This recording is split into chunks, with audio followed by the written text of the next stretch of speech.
You know, I think of all the basses that I've played over the years, all the ones that I've tried and all the ones I've owned. I've occasionally played a bass that impressed me, but not enough to make me desire it. I've sometimes played a bass that just blew me away, but I couldn't afford it. I've owned basses that were pretty good, okay to play. I enjoyed them. And I've owned others that just never really seemed to let me down.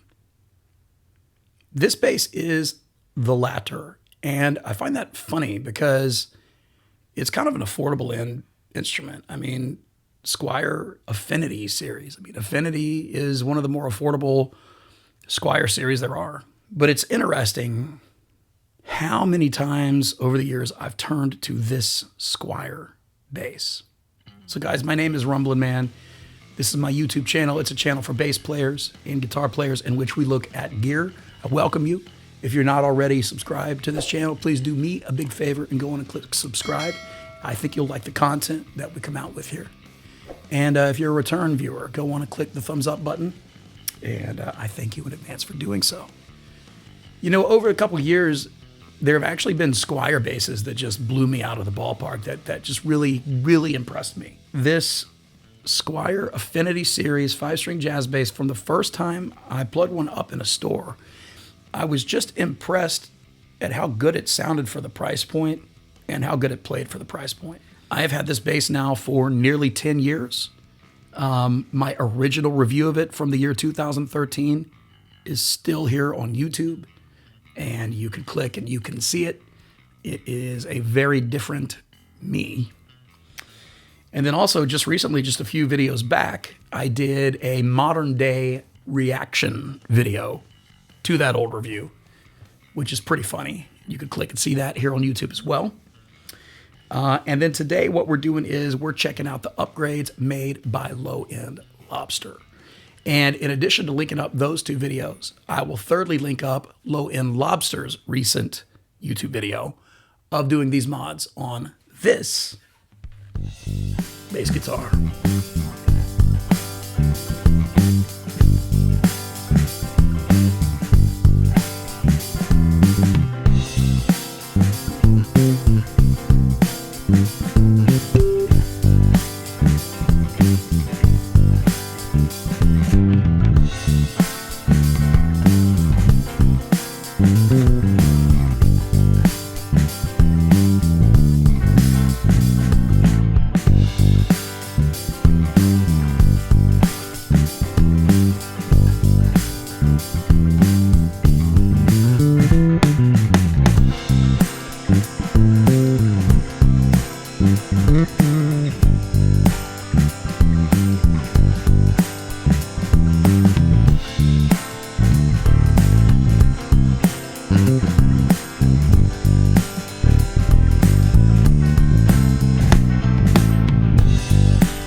So this was a Squier Affinity Series 5-string jazz. Some years back, I rubbed off the Squier logo so that if I was playing it on stage, people wouldn't know that I was playing a Squier. I know that there's no shame in that, but some people kind of jump to conclusions, and I didn't feel like messing with that and explaining, no, you don't understand, it's a good Squier, you know. But long story short, LowEndLobster is a friend of mine. We connected originally, I think, during the COVID pandemic when we were kind of both stuck in our houses a lot. And that was when his channel was getting started and has long since passed me in popularity. He's got some great content. And Lobster has actually helped my channel out quite a bit in the past. There have been times where he's helped me with things to review, and I've bought a bass from him before, things like that. So Lobster, thank you big time for everything you've done to help my channel out. And I hope we've been a blessing to you as well, my friend. I called up Lobster or was talking to him a couple years ago and just said, man, you know, I could really use a good 5-string. Because at the time, this was the only 5-string I had. And I said, you know, my 5-string, I've had it for some years. It's kind of worn down. The neck is all sticky and stuff. And I said, so, you know, I don't know. All I've got is this Squier Affinity. And he's like, well, send it to me. Let me do some upgrades. So I'll mod it. And it was on the next flight, you know.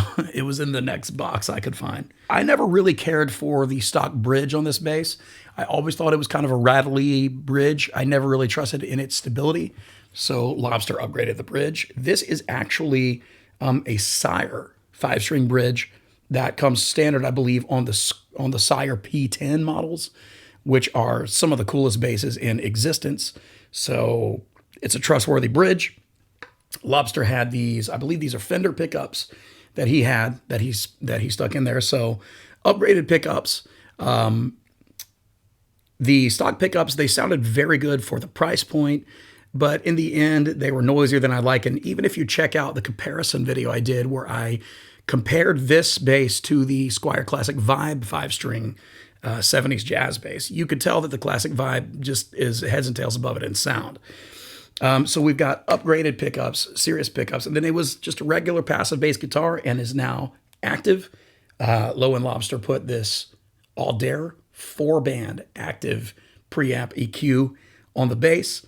So it now has treble and bass controls, as well as, I believe, high and low mid controls, pickup, selector switch, a blend knob is always better, and master volume.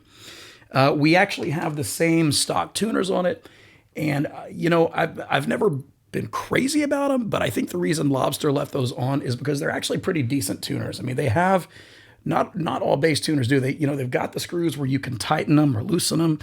And I just haven't really had any trouble with them. So everything that I didn't really care for about this bass is now changed. So Groove Gear fret wrap I have on here that I got off Amazon, which you can get one on Amazon too. I'll throw a link up in the description.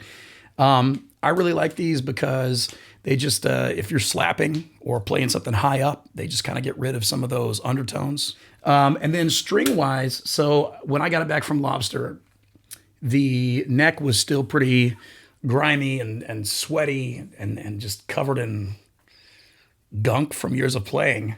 And the strings were still old. So first thing I did was I actually sanded down this neck, and I was going to attempt to do a refinish in gloss. But once I just sanded it down, it suddenly felt so smooth. It feels like the smoothest satin. And I was like, wow, I like how that feels. No need to refinish it. And then for strings, I went with the SIT power wound strings and a light gauge. And from the moment I put these on, they were a great fit for the bass. It does excellently with lighter gauge strings. I will say these strings feel great to play. They've got a great feeling to them. Are they my favorite? No, they're probably not my favorite. There's a couple other sets of strings out there that I like better. So I will probably eventually replace these, but they're working fine for right now. But that said, everything on this bass at the moment just rocks. Other things I might do to this bass in the future, now that Lobster really got it rocking, I'll probably continue to explore strings on it. I will maybe upgrade the pickups again someday because I still get a little more buzz. So maybe I should do some shielding internally. Maybe someday I'll get some noise canceling pickups. But until then, these sound really good. And other than that, there's just nothing to be done. It's just a great bass. Maybe someday new tuners, but those are all just maybe someday type things. Like as is, it just plays awesome. I've got all these crazy stickers on the back of it. SIT, Labella, Sonic pickups, MXR, Seattle Seahawks. This bass has been with me a long time. I've played it on album projects. For many years, I had flats on it, which you could see videos of that here on the channel, but it's just a great bass and wasn't one I ever could bring myself to get rid of or sell. And thanks to LowEndLobster, this now plays like a pro level bass and sounds like a pro level bass. And I'm really grateful for that. So a big thank you again to my friend LowEndLobster for making these upgrades happen.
Have you done any sweet bass upgrades lately that you want to tell me and other viewers about? Do so in the comments because I love to chat bass mods and bass upgrades, okay? God bless you all. Thank you so much for checking out this video today. And I look forward to seeing you in the next one. So make sure you are subscribed to the Rumblin channel, all right? Peace.